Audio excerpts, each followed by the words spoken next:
Hello everyone, it's Adam here. Just a quick video, and because you all will benefit from these two products, I thought I would show them off. So this is the DJI Osmo Mobile 2. I'll try to be quick because this video won't last very long. I had a GoPro Karma drone and gimbal. I sold those and kept the GoPro Hero 6 that came with it.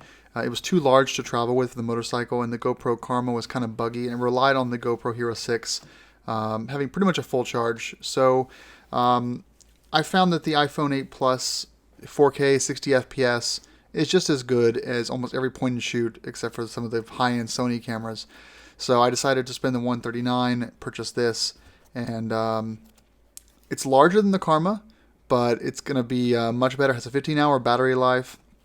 You can zoom in with this. You can move the gimbal around a little bit, whereas with the GoPro Karma, you had to kind of physically move it, and it would be jittery, and I had to remember to edit out that jittery part for me moving the actual gimbal around. With this little thumb wheel here, you can actually move it around, and then, of course, there's a record and stop recording button. So, so long as you're not using a huge, bulky iPhone case, this is going to be great. It's going to mean less jittery, unstabilized videos in this channel, like the one you're seeing here. And yeah, $139, great value. Oh, and also has a tripod hole on the bottom, which is awesome. I can mount it on the tripod and do some time-lapse video with the iPhone. I'm like, the iPhone has a time-lapse mode, but you have to hold the iPhone still for hours. So this will be pretty cool.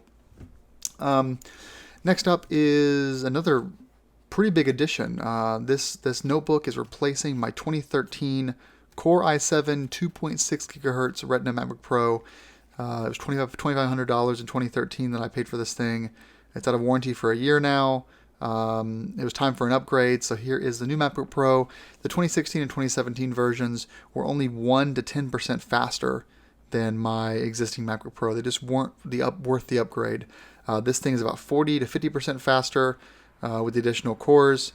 The GPU is kind of an improvement, not a huge one. Double the memory, 32 gigabytes, and double the SSD space at 1 terabyte. The SSDs now use, I think it's NVMe storage, which is like 10 or 20 times faster on read-write than my old SSD was, which is Toshiba or Samsung based. 4 Thunderbolt 3/USB-C ports. I'm going to miss MagSafe immensely. You also now have to buy the extended power adapter. I'm just kind of appreciating Apple's packaging. You have to buy the extended power adapter cord now. It was $19, which kind of sucks. Total price paid was $3,600 for this. Far more than I make on YouTube in a year. But I use the MacBook Pro at my work for 8 to 10 hours a day. When traveling, it's my mobile editing workstation. The late 2013 MacBook Pro was really struggling with HEVC formatted or /H.265 videos that were 4K 60 FPS, which is what the iPhone, the GoPro Hero 6, and the GoPro Session 5 shoot. So HEVC is just it's a new, more compressed file format, and it was just choking my 2013 MacBook Pro. So this is just going to be monumental. I'll finally be able to edit on the go again. And before, with a 500 gigabyte SSD, I only had 200 gigabytes of free space on it. So when I would import a day of video off the GoPro and the iPhone, that's Porter scratching his neck, it would transcode that video into an editable format, and then the MacBook Pro would be full. So I'd be using a 1 terabyte external 4200 RPM hard drive as a scratch disk. It wasn't very efficient.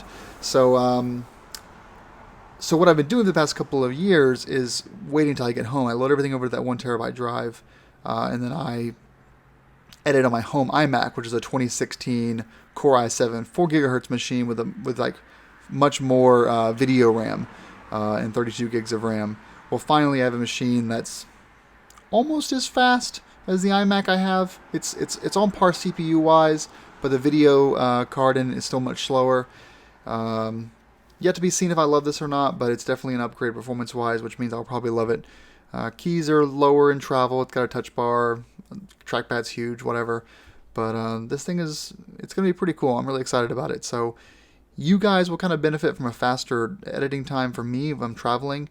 But mostly it'll help me at work as well, just having a newer computer that's more reliable with a longer battery life. Yeah, so that's really it for this video. Just a couple things that really do benefit the channel that I thought you might be interested in. Please don't comment below about Core i9 throttling on the MacBook Pro.